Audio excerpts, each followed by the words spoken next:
To asset guide YouTube channel. आज की इस वीडियो में हम बात करेंगे एफटीएक्स एक्सचेंज कुछ दिनों पहले जो बैंकरप्ट हुई थी।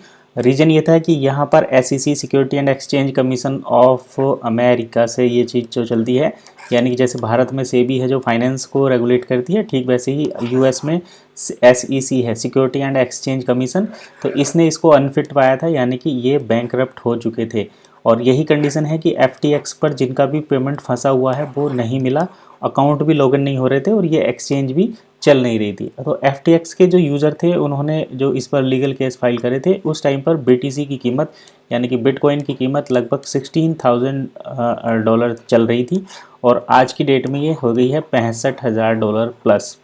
ठीक है, अब हम बात करते हैं कि ये इतना इम्पोर्टेंट क्यों है। तो इम्पोर्टेंट इसलिए है क्योंकि जब इन्होंने केस फाइल किया था उस टाइम पर बिटकॉइन की कीमत 16,000 रुपये थी, आज की डेट में 65,000 रुपये हो गई है।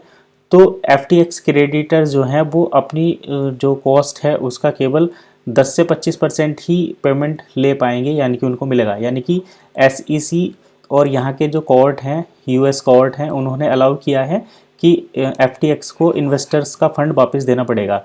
लेकिन एफटीएक्स ने यहाँ पर कितनी ये मतलब होशियारी की है।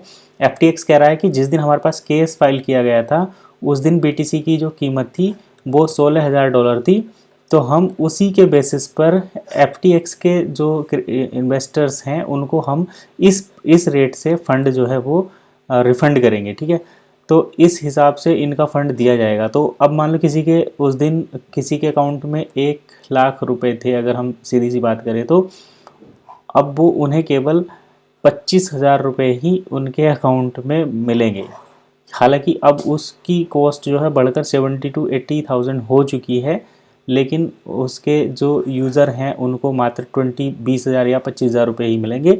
रीज़न ये है कि जिस दिन यहाँ पर एफटीएक्स पर केस फाइल किया गया था उस दिन बिटकॉइन की जो कीमत थी उसके हिसाब से अभी रेट बढ़ने के बावजूद इनको कम प्राइस वाला जो मूल्य है उसके हिसाब से इन्वेस्टर्स का फंड जो है सेटल किया जाएगा। तो ये देख लो आप किस तरीके से क्रिप्टो में जो है दिक्कतें हो सकती हैं। तो इसीलिए कहते हैं कि आपको यहाँ पर क्रिप्टो में वॉलेटिलिटी के कारण थोड़ा सोच समझ कर ही निवेश करना चाहिए।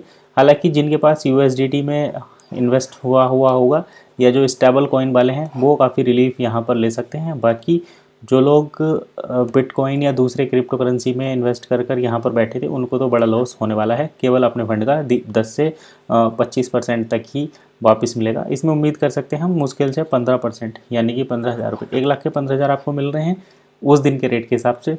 तो कैसी खबर है, ध्यान रखिए आगे को क्रिप्टो में किस तरीके से निवेश करना है। अभी देखिए बजीरेक्स के साथ भी यही दिक्कत चल रही है, तो हो सकता है बजीरेक्स में भी कुछ हमें इसी तरीके की चीज़ें देखने को मिले। चलिए देखते हैं फिलहाल होगा क्या। फिलहाल इतना ही, मिलते हैं नेक्स्ट वीडियो में, तब तक के लिए कीप वॉचिंग एसेट गाइड।